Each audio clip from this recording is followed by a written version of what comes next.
You emerge from Seven Sisters Station as the afternoon light begins its gentle fade toward evening. The air carries the familiar mix of diesel fumes and fried chicken from the row of takeaways that line the high road towards the stadium you know so well. The high road begins to curve gently, and you notice the subtle changes that signal your approach to the stadium. The streetlights now fully illuminated, creating pools of warm yellow light along your path. The shops grow slightly more upmarket as evening settles over them. A craft beer store with chalkboard signs, a renovated pub with hanging baskets, a coffee shop with exposed brick walls. There's no match-day energy tonight, no streams of supporters, no police horses or temporary barriers, just the peaceful transition from day to night. There, on the horizon, the gleaming white facade of the stadium, now dramatically lit against the purple evening sky. Its angular modern lines cut against the cloudy twilight, illuminated and welcoming. The vast glass panels catch and reflect the artificial lights, and the distinctive golden cockerel sits proudly atop the structure. Without crowds, the building seems peaceful and serene, a quietly glowing monument to the history of Tottenham. The automatic doors slide open with a whisper as you approach the main entrance, and suddenly, you're inside the softly lit cathedral of modern football. The ceiling soars above you, a complex web of steel and glass now illuminated by gentle lighting that creates a warm, enveloping atmosphere.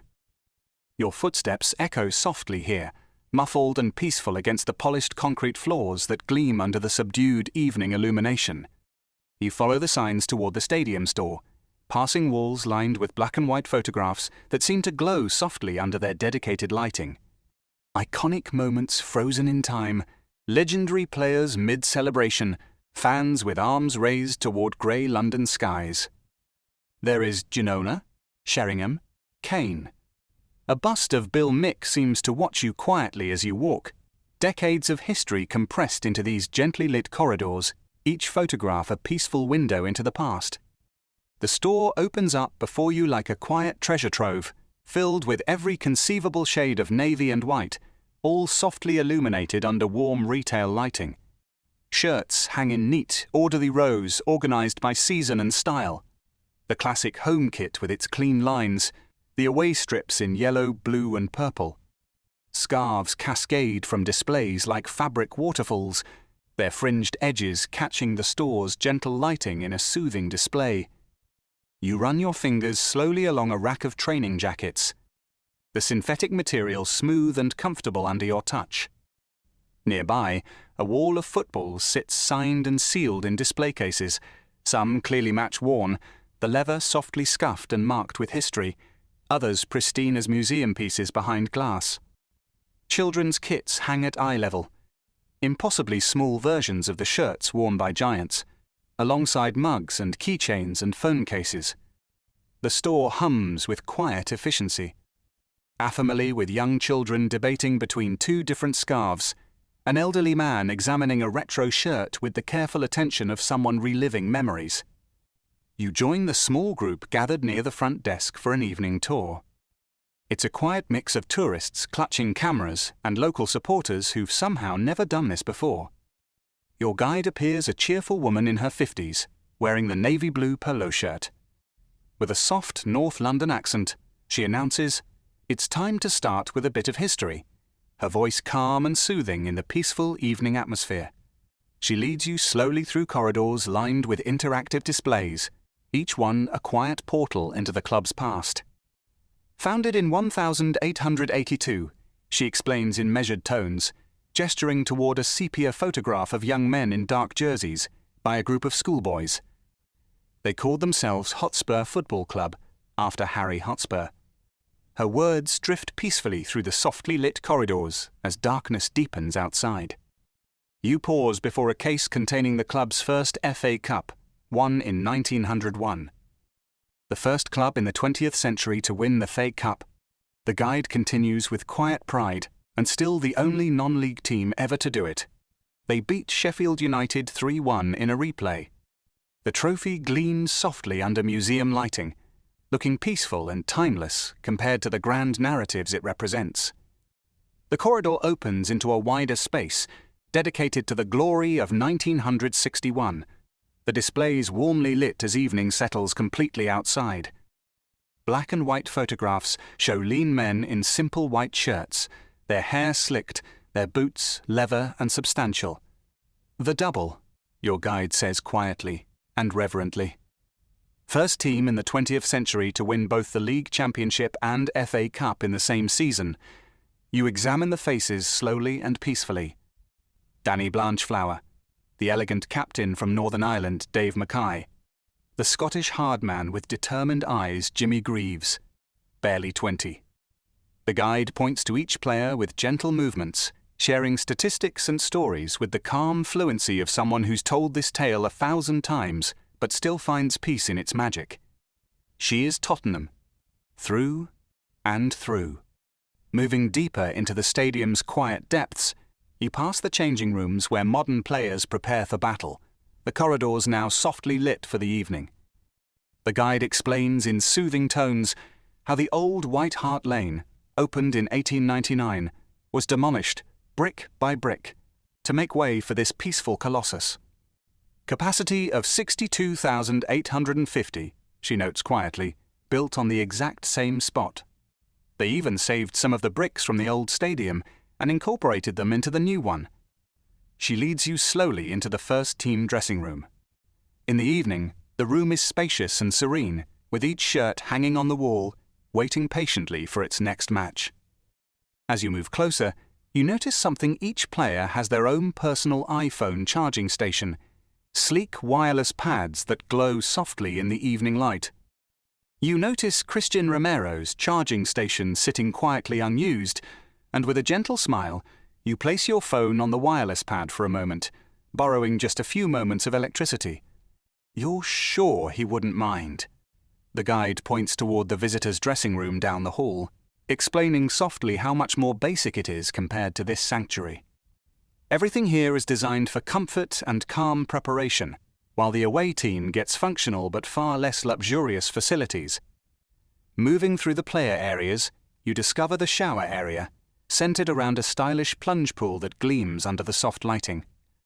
This is the ice bath, the guide explains in hushed tones, set at exactly 13 degrees centigrade. The players have an obligatory 15-minute post-match soak in this cold water, and there are waterproof television screens positioned around the pool so they can catch up on the game. The screens flicker gently with silent images, creating an almost meditative atmosphere in the cooling evening. As you continue the tour, the guide shares more fascinating details about this remarkable building. Tottenham Hotspur Stadium is the first completely cashless stadium in the UK, she whispers. All 61 food and drink outlets accept only debit or credit cards, as well as Apple Pay. She describes the ingenious beer system in calm, measured tones.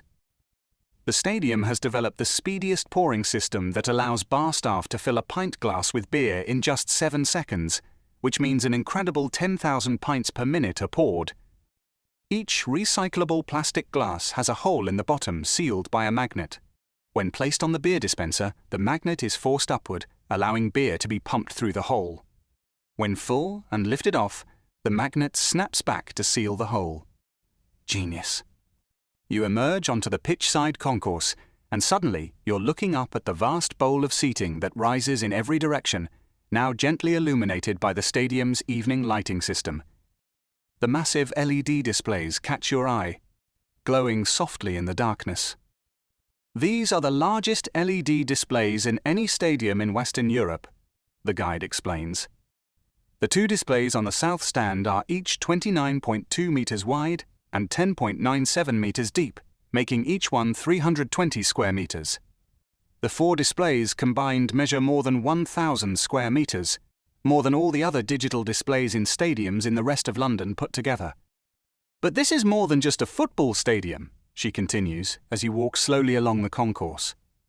Beneath your feet lies one of the most complex engineering marvels in modern sport, the retractable pitch system. The football pitch sits on 3 enormous trays, each weighing 3,000 tons. Each tray has 168 wheels and is powered by 68 electric motors, moving peacefully in and out of the stadium on rails set into the artificial NFL field below. The mechanical part of the pitch transition takes about half an hour, you learn. The football pitch trays slide quietly under the south stand between two steel trees into their pitch pocket when the NFL field is needed. First, the side flaps lift up gently, then lower to the NFL field level, 1.8 meters below. Then the outer two pitch trays separate peacefully from the central tray, and all three slide out independently, like a calm, choreographed dance of engineering. The pitch surround is actually more complex than the pitch itself, involving hydraulic ramps that can be raised and lowered quietly to create the correct surround for whichever surface is in use. What takes a little more time is the careful removal and replacement of the strips that cover the rails on the NFL field, done by a special machine before the pitch is marked and the posts erected. As you continue through the stadium, the guide mentions another unique feature that makes this place special. Hidden within the building is the Beavertown Microbrewery, the world's first brewery built into a football ground. For many supporters, a pint is the quintessential part of the football experience. Beavertown, the largest independent craft brewer in London, was launched in 2012 in Hackney, taking its name from local slang for the area's de Beauvoir town neighbourhood. Now their brewery and taproom are cleverly incorporated into the stadium design, brewing fresh beer just steps away from where it's served, adding another layer of craftsmanship to this remarkable building. You emerge onto the pitchside concourse, and suddenly you're looking up at the vast bowl of seating that rises in every direction, now gently illuminated by the stadium's evening lighting system. The grass below appears perfect in the soft artificial light, almost dreamlike in its geometric precision. Hybrid grass system, the guide explains in calm tones. Real grass with artificial fibers woven through it. Keeps its condition no matter what the weather. You look toward the south stand, barely visible now in the gentle lighting. That's where the atmosphere comes from on match days. Without the crowds, the seats look expectant and peaceful, waiting quietly like an orchestra pit before the musicians arrive, all bathed in the soft glow of evening illumination. As you walk slowly through the players' tunnel, the guide's voice echoes softly off the concrete walls. Glenn Hoddle scored probably their most famous goal here against Watford in 1987. And this is where Gareth Bale announced himself to the world, tearing Inter Milan apart in 2010. The tunnel is wider than you expected, designed for modern athletes and television cameras, but it carries a peaceful weight of ritual the last quiet moment before public glory or despair. You climb slowly toward the press box, passing trophy cabinets that tell gentle stories of near misses and occasional triumphs, all softly lit in the evening gloom. UEFA Cups from 1972 and 1984, League Cups from various decades, but always that peaceful sense of what might have been. Tottenham Hotspur, the guide says with a gentle, wry smile, the hope that sustains you. But that's what makes the victory so sweet. From the upper tier you can see across North London through the darkness, the sprawling city now twinkling with thousands of lights stretching toward distant hills. The guide points toward the training ground somewhere in the distance. You take the slow walk down through the seating tiers, counting peacefully as you descend. You begin your gentle journey downward, stepping carefully from one row to the next. Row 10. Your footsteps echo softly in the quiet evening air. Row 9. The seats stretch out peacefully on either side. Row 8. You can feel yourself relaxing with each gentle step downward. Row 7. The pitch comes slowly into better view. Row 6. The evening lights create a calm, soothing atmosphere. Row 5. Your breathing naturally slows as you continue this peaceful descent. Row 4. Almost there now, taking your time. Row 3. The grass looks perfect and serene below. Row 2. Just one more gentle step. Row 1. You've reached the bottom, feeling completely calm and relaxed.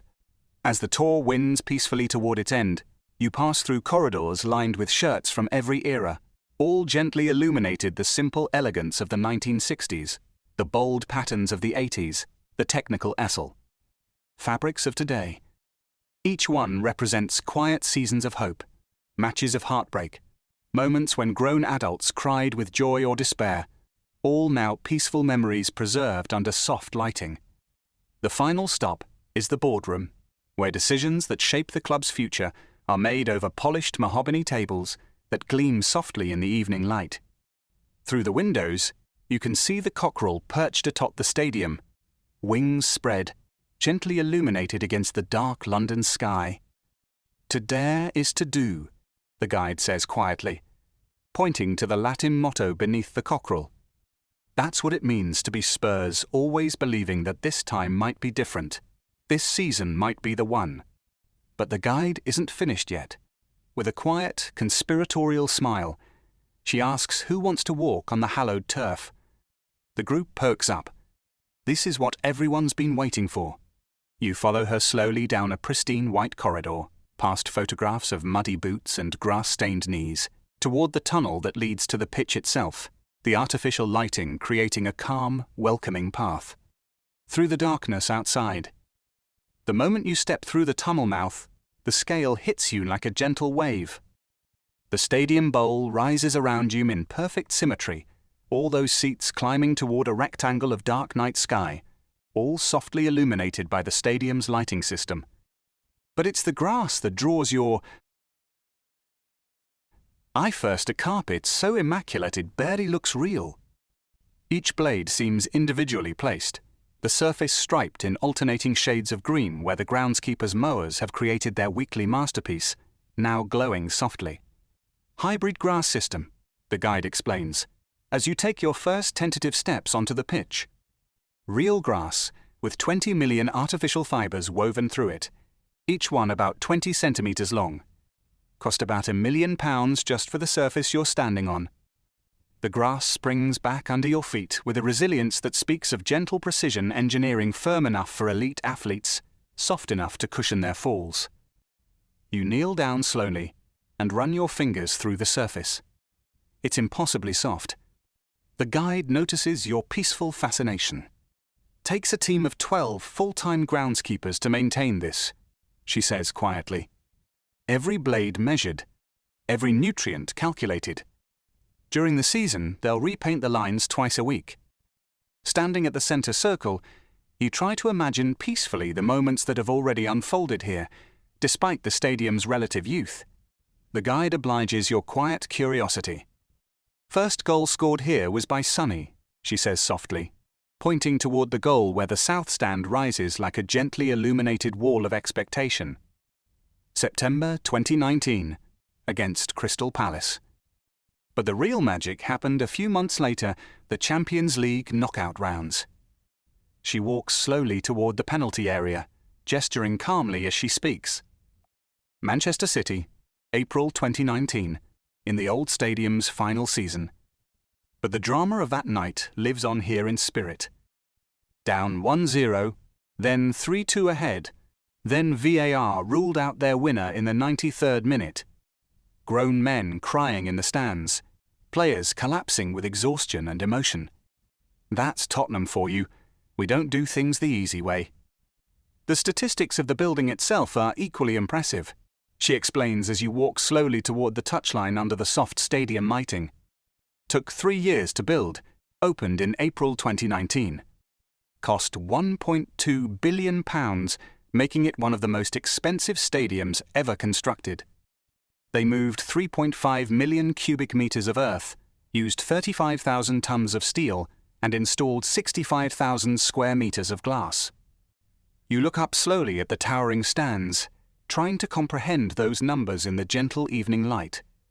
The south stand alone is the largest single-tier stand in the UK, she continues. 17,000 seats, designed to amplify noise. The acoustics are perfect. Every shout, every song carries to the pitch. As you walk slowly along the touchline, she points calmly to various features invisible to television viewers. Undersoil heating runs beneath your feet, 180 kilometers of pipes, keeping the grass at the perfect temperature year-round. And see those panels in the roof? They can retract to let in natural light, making sure the grass gets exactly what it needs during the day, Walking slowly back toward the center of the pitch, you notice how the grass seems to glisten gently in the artificial light. They use LED grow lights during winter, the guide explains quietly. 16,000 of them, mimicking sunlight. Even has speakers buried beneath the surface playing music to encourage growth, though she's not sure if they play when the Spurs go marching in. You stand peacefully where penalty spots have decided matches, where free kicks have sailed into history, where players have kissed the turf in celebration or touched it gently in despair. The silence is profound and soothing, without crowds, without commentary, just you and this perfect rectangle of grass, where dreams are made and broken, all bathed in the gentle, calming light of evening. As you prepare to leave the pitch, the guide suggests you take one final, slow walk around the perimeter, breathing deeply and letting the peaceful atmosphere wash over you. You begin walking slowly along the touchline, breathing in the cool evening air, breathing out all tension and stress, your footsteps soft on the grass. Breathing in calm, breathing out worry, each step taking you deeper into relaxation, breathing in peace, breathing out the day's concerns, walking slowly, calmly, peacefully around this sacred space, breathing naturally, easily, comfortably, feeling completely at ease in this gentle evening light. The old stadium held 36,284, the guide says very quietly. This one nearly doubles that capacity, but it's built on the exact same spot. Same longitude, same latitude. As you prepare to leave the pitch slowly, you take one last long look around in the gentle darkness. Tomorrow this grass might host a crucial match, or a concert, or remain empty save for the groundskeepers and their quiet, meticulous care. But right now, in this peaceful moment, it's just perfect potential waiting calmly for the next chapter in a story that began with schoolboys in Victorian London and continues to unfold peacefully under these towering stands and the quiet London night. You begin your journey, and as you bid your tour guide farewell, she looks at you like an old friend and says, "Come on, you Spurs,